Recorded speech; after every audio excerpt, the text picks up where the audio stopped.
Durante más de una década, uno de los asesinos más famosos de las películas de terror desapareció por completo. No hubo nuevas películas, el videojuego que compitió a la altura de DVD dejó de recibir contenido, los estudios preferían evitar la franquicia. ¿La razón?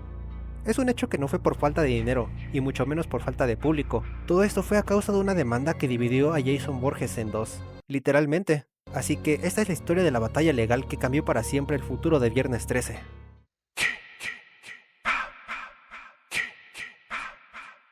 En 1980 llegó a los cines Viernes 13, o al inglés, Friday the 13th. La película fue producida y dirigida por Sean Cunningham, mientras que el guión fue escrito por Victor Miller. Es curioso, y es que algo que muchos olvidan es que en la primera película Jason Voorhees ni siquiera era el asesino, sino que... ¡Alerta de spoiler! El verdadero asesino era su madre, Pamela Voorhees. Y es que Jason aparecía únicamente como parte de la leyenda del niño que supuestamente había muerto años atrás en el lago Cristal, o Crystal Lake para algunos. O sea, sí, es lo mismo, pero al inglés, y pues... en inglés se escucha más chido.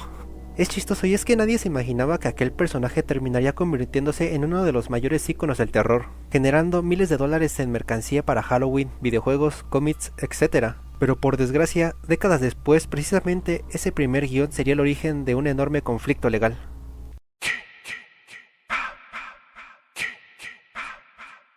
El problema con los derechos de Jason Voorhees arrancó debido a que en Estados Unidos existe una ley particular. La sección 203 de la ley del copyright permite que después de aproximadamente 35 años, un autor pueda recuperar los derechos que cedió sobre su obra, por lo que en 2016 Victor Miller utilizó dicha disposición legal para reclamar nuevamente los derechos del guión original de Viernes 13. Sin embargo, Horror Incorporated, la empresa asociada a Sean Cunningham y propietaria de diversos derechos de la franquicia, respondió con una demanda. La gran pregunta era, ¿Victor Miller escribió verdaderamente el guión completo o como contratista independiente? Si era empleado, la obra pertenecía completamente a la productora.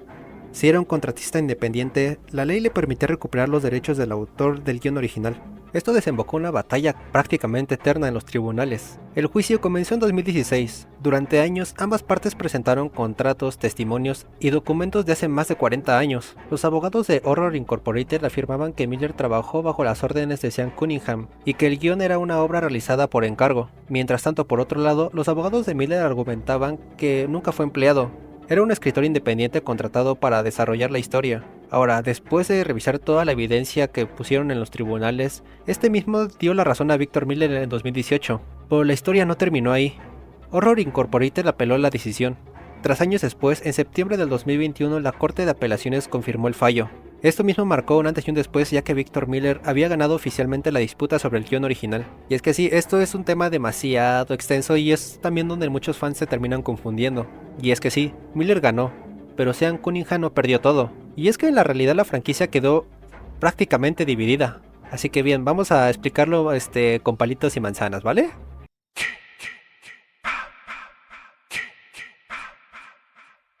Y es que Victor Miller recuperó los derechos estadounidenses del guión original de 1980, y es que esto mismo incluye elementos creados específicamente para esa primera película, como lo son Pamela Voorhees, el pequeño Jason, el campamento Cristal y la historia original. Mientras tanto, por su parte, Horror Incorporated conservó los derechos relacionados con las secuelas. Esto mismo indica que ellos tienen posesión sobre elementos como lo son el Jason adulto, varias versiones posteriores del personaje y gran parte del material desarrollado en las secuelas, por lo que todo esto continuaron bajo su control, por lo que toda esta batalla legal tuvo como resultado una propiedad intelectual totalmente fragmentada, donde ninguna de las partes explota fácilmente toda la franquicia por sí sola.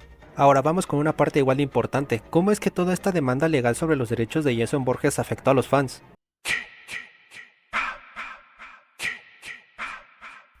Y es que las consecuencias fueron prácticamente de proporciones monumentales, y es que lo más principal es que durante años no vieron señales de ninguna nueva película. Sí, llegaron a ver algunos cuantos rumores, pero enseguida eran desmentidos ya que muchos sí estaban conscientes de este detalle legal que estaba llevándose en los tribunales. Por su parte, el videojuego de Viernes 13, el cual era prácticamente reconocido por todos en su momento y que incluso llegó a ser reconocido como el gran competidor de Dead by Daylight, dejó de recibir contenido nuevo porque los desarrolladores no podían incluir personajes, mapas o elementos sujetos a la disputa legal, por lo que toda esta disputa legal orilló a que el videojuego cerrara finalmente el 31 de diciembre del 2024. Pero hey, no todo está perdido, y es que la comunidad que se había encariñado demasiado con el videojuego logró revivir los servidores. Todo esto a base de algunas prácticas en las cuales no voy a entrar a detalle ya que, pues, infringe derechos de autor, ¿no? Pero pues ahora sí que cada quien ya puede buscar por su parte en internet cómo puede acceder a este juego. Obviamente no es una forma legal, mientras que por su parte muchos proyectos quedaron congelados mientras que nadie sabía exactamente qué podía utilizar y qué no. Por lo tanto, muchos preferían prácticamente no hacer nada con la franquicia, haciendo que todo esto fuera un hecho de que es uno de los bloqueos legales más importantes en la historia del cine de terror moderno.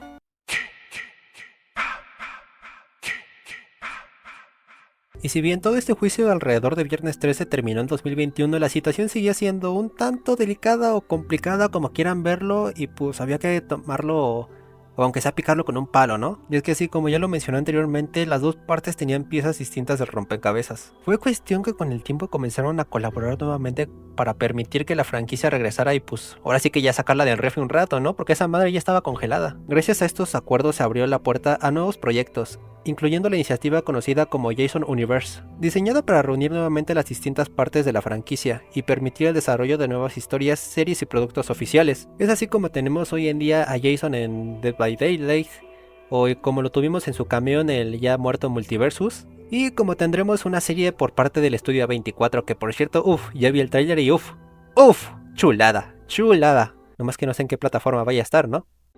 Así que para que ya no queden dudas, vamos por los mitos y verdades sobre alrededor de toda esta demanda de Jason Borges.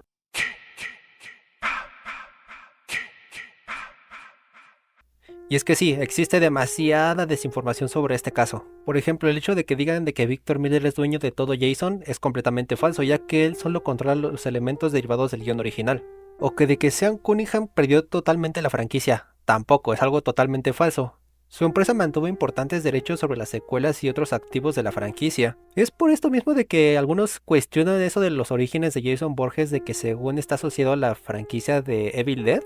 Y es que en una de las secuelas justamente se hacía mención de que pues estaba conectado con este tema del Necronomicon. Por eso mismo ya muchos se cuestionan cómo voy a ser ahora el origen, porque muchos ya daban por hecho este tema. O también el mito de que según la demanda prohibió hacer películas. Bueno, no exactamente por así decirlo. Y es que más que nada lo que hizo fue complicar todo el detalle del desarrollo de una nueva película. Esto porque los estudios necesitaban coordinar los derechos que ahora están divididos entre varias partes. Y pues digamos que, pues gracias a que ya están un poquito más divididos, ya saben como que a quién recurrir, pues ya saben a quién pedir permiso a los derechos, ¿no? Por lo que su producción ya es un poquito más sencilla. Resulta irónico cómo es que Jason Borges, un asesino prácticamente indestructible en la pantalla, fue derrotado durante años por algo mucho más poderoso, los derechos de autor. Como una simple pregunta legal sobre un contrato firmado en 1979 terminó paralizando una de las franquicias de terror más importantes de todos los tiempos. Y es que sí, no se puede negar de que nunca ha habido en algún Halloween o Día de Muertos, cual sea de su preferencia, alguna persona disfrazada de Jason Borges. Pero ahora que las disputas se han quedado atrás y nuevos proyectos están en marcha, parece que Jason finalmente ha logrado salir, todo esto una vez más de las profundidades de Crystal Lake. Así que dime, ¿crees que esta batalla legal valió la pena o fue responsable de que perdiéramos años de nuevas películas de Viernes 13? Y ni hablemos del ya difunto videojuego. ¡Cómo los odio! ¡Yo nunca lo pude jugar! Déjamelo en los comentarios y suscríbete para más historias de terror. Te ha hablado Alt y te deseo dulces pesadillas.